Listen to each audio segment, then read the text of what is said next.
चहाच्या वेळेला चहासोबत खाण्यासाठी काहीतरी चटकदार, चटपटीत असलं आणि कुरकुरीत असलं तर किती मजा येते ना चहा प्यायला.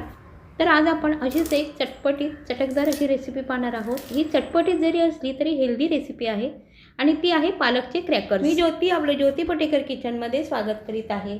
तर पालकाचे क्रॅकर्स करण्यासाठी मी 1 चमचा तेलावर पालक छान परतवून घेणार आहे. तर 1 चमचा तेल मी पॅनमध्ये घेतलेला आहे आणि त्यामध्ये मी 1 जुडी पालक स्वच्छ साफ करून ह्याला धुवून अगदी बारीक चिरलेले आहे.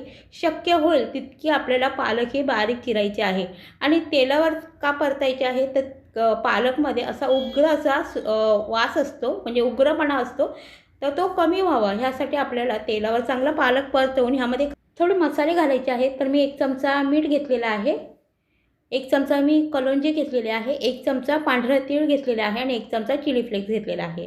कलोंजी म्हणजे कांद्याचं बी. कलोंजी तुमच्याकडे असेल तर घाला, नाही असलं तरीसुद्धा चालू शकतं. आता हे सर्व जे जिन्नस आहे, म्हणजे जे सर्व मसाले आहेत ते आपल्याला ह्यात पालकासोबत चांगले परतवून घ्यायचे आहे आणि पालक परतत असताना आपल्याला गॅसची आच मोठीच ठेवायची आहे, नाहीतर मग पालकाला पाणी सुटू शकतं. आता आपण पालकाचं पाणी तर पूर्ण आटवून घेतलेलं आहे, सुकवून घेतलेलं आहे. त्यानंतर 1 कप पाणी ह्यामध्ये घालायचं आणि ह्या पाण्याला छान उकळी घ्यायची आहे. पाण्याला छान उकळी आली की आपण गॅस बंद करून हे पाणी आहे ते थंड करून घेऊया. आता पाहू शकता पाण्याला छान उकळी आलेली आहे आणि आपला पालक थोडाफार यामध्ये शिजला पाहिजे, म्हणजे अगदी 40 ते 50% पालक शिजला तरीसुद्धा चालू शकतं. आता हा जो पालक आहे तर थोडासा शिजून कमी झालेला आहे आणि त्यासोबत पाण्यालासुद्धा छान उकळी आलेली आहे. तर हे पाणी आपण एका बाउलमध्ये काढून थंड करून घेऊयात.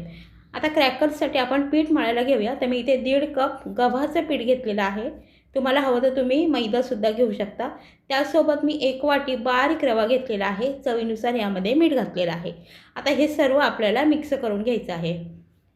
सर्व मिक्स झालं की आपण इथे फक्त 3 ते 4 चमचे साधं तेल घेतलेलं आहे, म्हणजे तेल काही मी गरम वगैरे करून घेतलेलं नाही आहे. हे तेलाचं मोहन मी ह्यामध्ये घालणार आहे. तुम्हाला हवं तर तुम्ही तुपाचं मोहन देखील घालू शकता. आता हे जे तेल आहे, म्हणजे तेलाचं जे मोहन आहे ते आपण पिठाला चांगलं असं चोळून घ्यायचं. ह्या पिठाच्या प्रत्येक कणाकणाला हे जे तेल आहे, म्हणजे तेलाचं मोहन आहे ते चांगलं लागलं पाहिजे. आता हे तेल घालण्याचं कारण का, तर हे जे क्रॅकर्स आहे ते खुसखुशीत करायचे आहेत, त्यामुळे मी आपलं अगदी नॉर्मल टेम्परेचरचं तेल घातलेलं आहे. इथे तेल मी अजिबात गरम वगैरे केलेलं नाही. जर आपण तेल गरम केलं तर ही जी आपण क्रॅकर करणार आहोत ते कुरकुरीत होईल. जर आपल्याला खुसखुशीत क्रॅकर्स करायचे असतील तर मग थंड तेलच वापरायचं, म्हणजे जे नेहमी आपण साधं तेल वापरतो ना अगदी नॉर्मल टेम्परेचरचं, ते तेल घालायचं. आता हे तेल मी सर्व हातावर चोळून घेतलेलं आहे, पाहू शकता. आता आपण ह्याची मूठ वळून पाहूया. तर मूठ छान अशी बांधली जाते आहे. याचा अर्थ असा की आपलं जे मोहन आहे, म्हणजे जे तेल आहे ते बरोबर ह्या पिठाला लागलेलं आहे.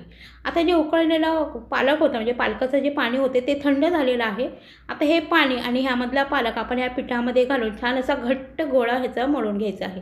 म्हणजे पीठ आपल्याला घट्ट मळून घ्यायचं आहे. आपण पुरी करण्यासाठी ज्याप्रमाणे कणिक भिजवतो त्याचप्रमाणे आपल्याला हे पीठसुद्धा घट्ट असं कणिक ह्याची मळून घ्यायची आहे. पुरीसारखं घट्ट किंवा त्यापेक्षासुद्धा जास्त घट्ट करता येईल इतपत आपल्याला घट्ट करायचं आहे. फक्त हे पीठ जास्त सैल करायचं नाही, नाही तर मग हे क्रॅकर्स नंतर नरम पडतील. आता ह्यामध्ये मी थोडंसं आणखीन पालक आणि त्यासोबत हे पाणीसुद्धा घेतलेलं आहे आणि पिठाचा छान असा घट्ट गोळा मळून मी ते तयार केलेलं आहे. पाहू शकता छान आपलं इथे पीठ मळून तयार झालेलं आहे. आता आपण ह्याचे गोळे बनवून घेऊया, म्हणजे त्याप्रमाणे आपल्याला हे क्रॅकर्स करण्यासाठी पोळ्या लाटता येते. तर सर्व गोळे मी अशाच पद्धतीने बनवून घेणार आहे. मध्यम आकाराचे मी गोळे इथे बनवून घेतलेले आहेत.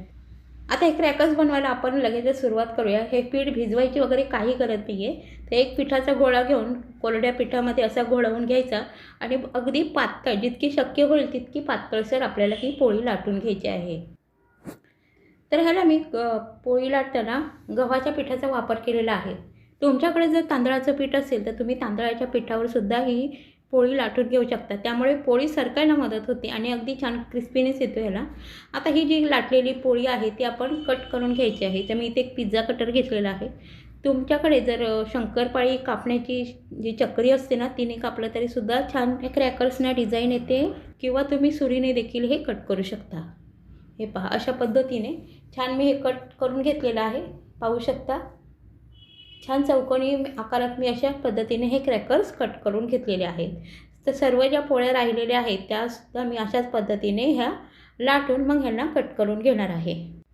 आता हे क्रॅकर्स जे आहे ते आपल्याला तळून घ्यायचे आहे. तर त्यासाठी मी तेल अगोदर गरम करत ठेवलं होतं आणि तेल छान गरम झालं की ह्यामध्ये एक एक क्रॅकर्स असा सोडून आपल्याला चांगला तळून घ्यायचा आहे. आणि तळताना गॅसची आच मीडियम ठेवायची आहे. अगदी लोसुद्धा नाही किंवा जास्त मोठीसुद्धा नाही ठेवायची. तर अगदी मीडियम आचेवर आपल्याला छान हे अगदी सोनेरी रंगावर छान कुरकुरीत तळून घ्यायचे आहे. हे क्रॅकर तेलामध्ये सोडल्याबरोबर वरती येतात, कारण हे अगदीच पातळ मी बनवलेले आहेत. तर खूप छान हे पातळ बनवल्यामुळे अगदी खुसखुशीत कुरकुरीत झालेले आहेत. आता तेलावर असे थोडेसे उलटसुलट करून आपल्याला हे तळून घ्यायचे आहे. हे क्रॅकर्स तळायला जास्त वेळसुद्धा लागत नाही. अगदी 2-3 मिनटात हे छान तळले जातात आणि ह्यांना छान असा रंग येतो. आता हे जास्तसुद्धा लाल करायचे नाही, कारण जे आपण तेलातून काढून आहे तरी त्याची कुकिंग प्रोसेस चालूच राहते. त्यामुळे अगदी थोडंसं हलका सोनेरी रंग आला की मग तेलातून काढून छान ह्यांना थंड करून घ्यायचं. अशा पद्धतीने सर्व क्रॅकर्स मी तळून घेणार आहे. खूप सुंदर आपल्या क्रॅकर्सना रंग आलेला आहे. तर राहिलेले क्रॅकर्ससुद्धा आपण अशाच पद्धतीने तळून हे थंड करून घेणार आहोत. तर जे हे क्रॅकर्स आहेत ते नाश्त्यामध्ये म्हणजे टी टाईम स्नॅक्स तर खूपच छान आहेत. त्यासोबत हे प्रवासामध्ये नेण्यासाठी देखील अतिशय उत्तम आहेत. बाहेरचं काहीतरी वेफर्स वगैरे खाण्यापेक्षा असं घरूनच काहीतरी बनवून हे डब्यामध्ये नेलं तर प्रवासात खाण्यासाठी तर छान आहेच, त्याचबरोबर हेल्दीसुद्धा आहे. म्हणजे ॲसिडिटीचा वगैरे काही त्रास होत नाही, कारण आपण शुद्ध पद्धतीने घरी बनवलेलं असतं. तर अशा पद्धतीने हे क्रॅकर्स मी सर्व तळून घेणार आहे. तर इथे आपले छान असे कुरकुरीत, खुसखुशीत आणि तसेच हेल्दी असे पालकाचे क्रॅकर्स तयार झालेले आहे. तर आता हे थंड करून घेतलेले आहे आणि हे थंड झाल्यावर आणखीन जास्त खुसखुशीत झालेले आहे. तर हे तेलातून तळले आणि मग पूर्ण जर थंड केले आणि एअरटाईट कंटेनरमध्ये जर ठेवले तर 15 ते 20 दिवससुद्धा हे खराब होत नाही. तर तुम्ही हे टी टाईम स्नॅक्स किंवा प्रवासाला नेण्यासाठी नक्की बनवा आणि कसे झाले ते मला कमेंटमध्ये नक्की कळवा. आजचा हा व्हिडिओ म्हणजे आजची ही रेसिपी जर तुम्हाला आवडली असेल तर ज्योती पटेकर किचनला लाईक करा, शेअर करा आणि चॅनेलला सबस्क्राईब करायला विसरू नका. धन्यवाद.